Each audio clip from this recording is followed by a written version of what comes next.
Okay, so welcome to the second topic of A2 computing, where we'll be looking at the operating system, and this can be broken down into four different sections. So we're going to be looking at types of system, interrupts, memory management and buffering, and scheduling.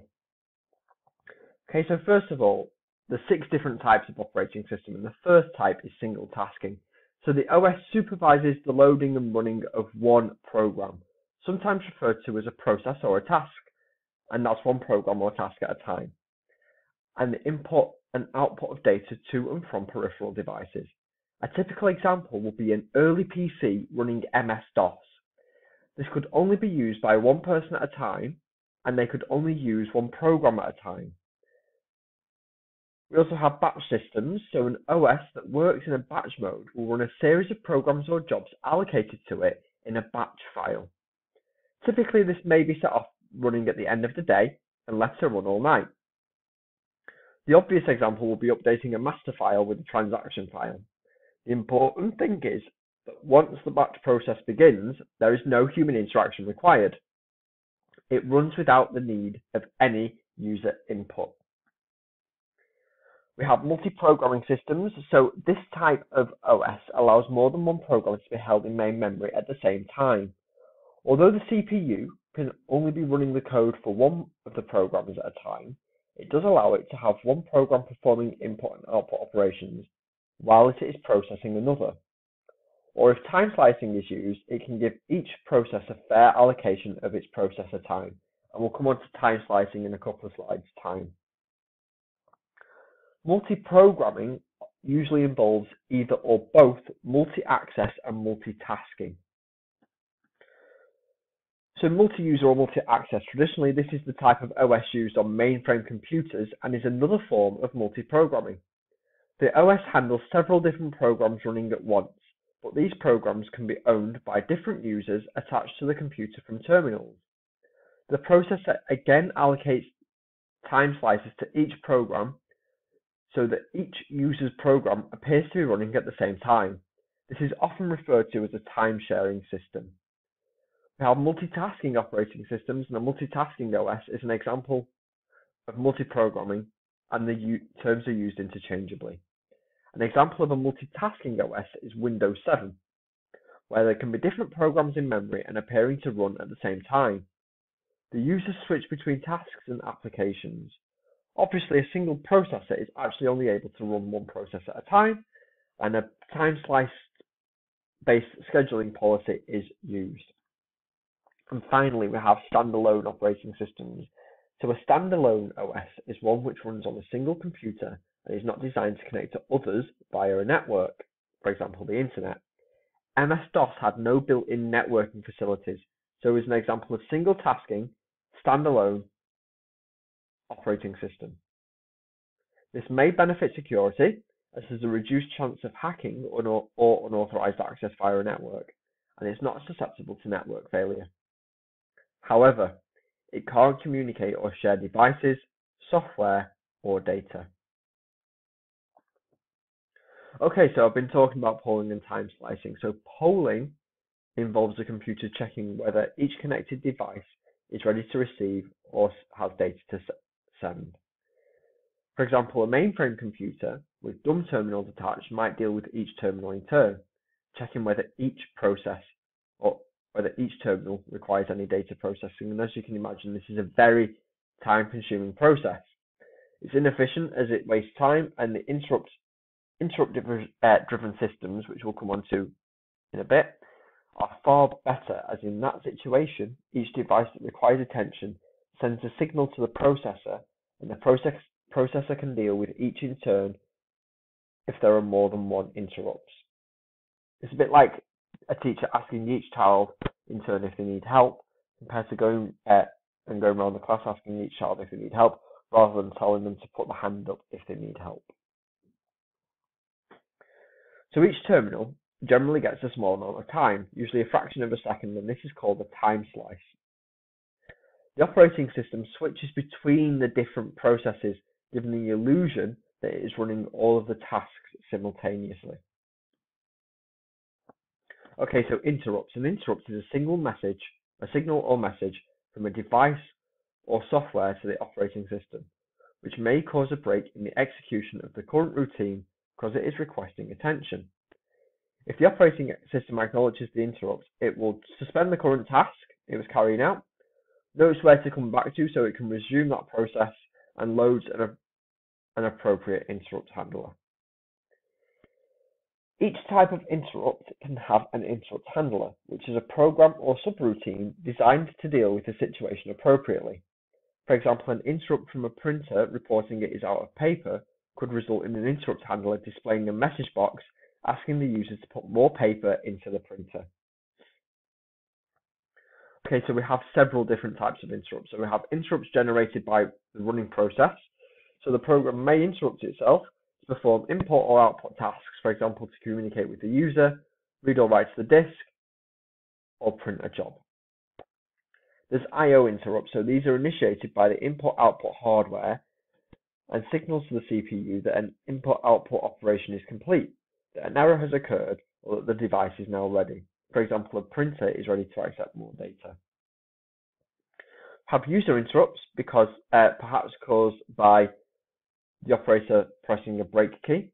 Operating system interrupts, a signal from another processor in a time slice in a multiprocessing system, or the interval timer at the end of a time slice to move on to the next process.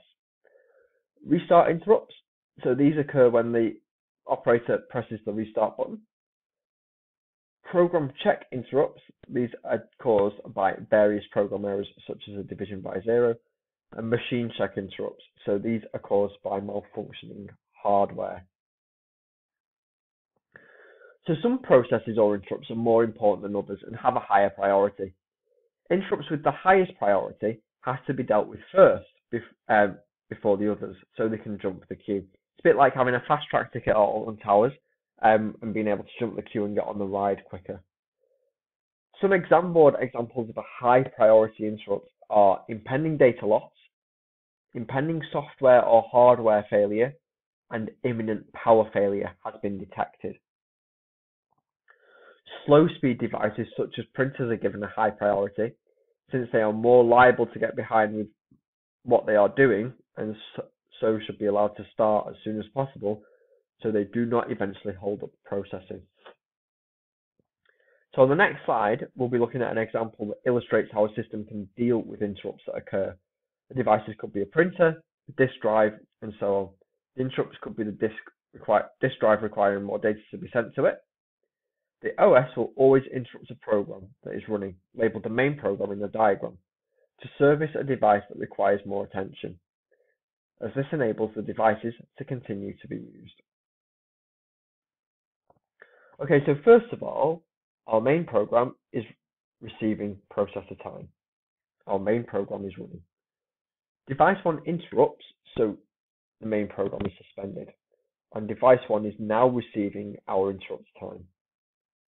Device 3 tries to interrupt, but it has a lower priority, so it has to wait until device 1 is finished. Once device 1 is finished, device 3 can now be dealt with, until device 2 decides that it needs to interrupt, as it has a higher priority. So device 3 is interrupted. Device 3 is suspended, and device 2 dealt with. So device 2 is finishes, and so now device 3 can be dealt with until device 1 decides that it needs some processor time again, as it has a higher priority. So device 3 is suspended again. Device 1 receives the processor time. As soon as device 1 is finished, device 3 can now be dealt with again. And now device 3 is finished, the main program can be given CPU time. Okay, so it's quite a complex process really, if there's lots of devices competing for that CPU time. And it's for the CPU to manage who gets the appropriate CPU time based on their priority. Okay, so main memory organization. The main memory is random access memory and is therefore empty when the computer is first turned on. As the computer boots up, some of the operating system is loaded in. When applications are run, these are also loaded into the memory. Memory is used to hold the data used by the applications. as well as other things such as the runtime stack, which keeps track of procedure calls. If an application that is running tries to accidentally or deliberately change some of the memory locations holding the operating system or another application, it can cause major problems. Therefore, all of these different things stored in memory need to somehow be partitioned from each other so they cannot change the location. So in the earliest multi-programming systems, main storage was divided into a number of fixed size partitions, with each partition holding a single job. A process stayed in its partition until it was completed, and the CPU switched between the processes held in the partitions. So here we've got 800 kilobytes of main memory, and we've got 4 different partitions.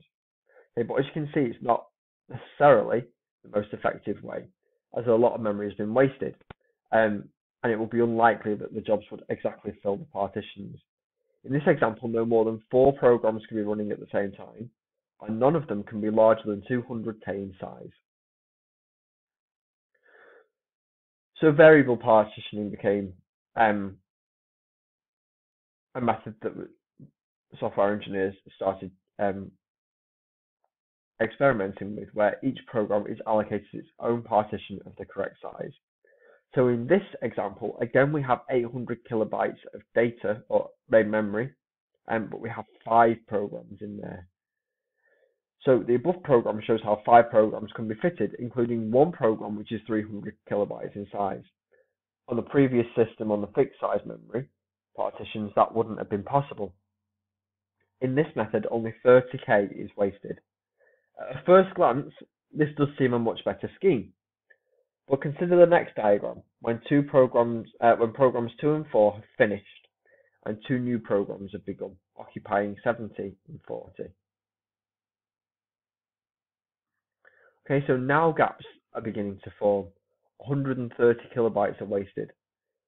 Yet no new program bigger than 90 kilobytes can be placed in memory.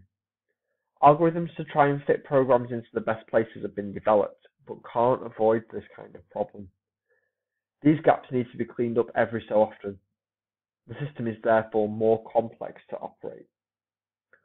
Modern operating systems make use of a different scheme called paging or segmentation, which also works with virtual memory. This means that pages of memory, partitions, can be swapped in and out to a disk swap file to allow more memory to be used than physically exists.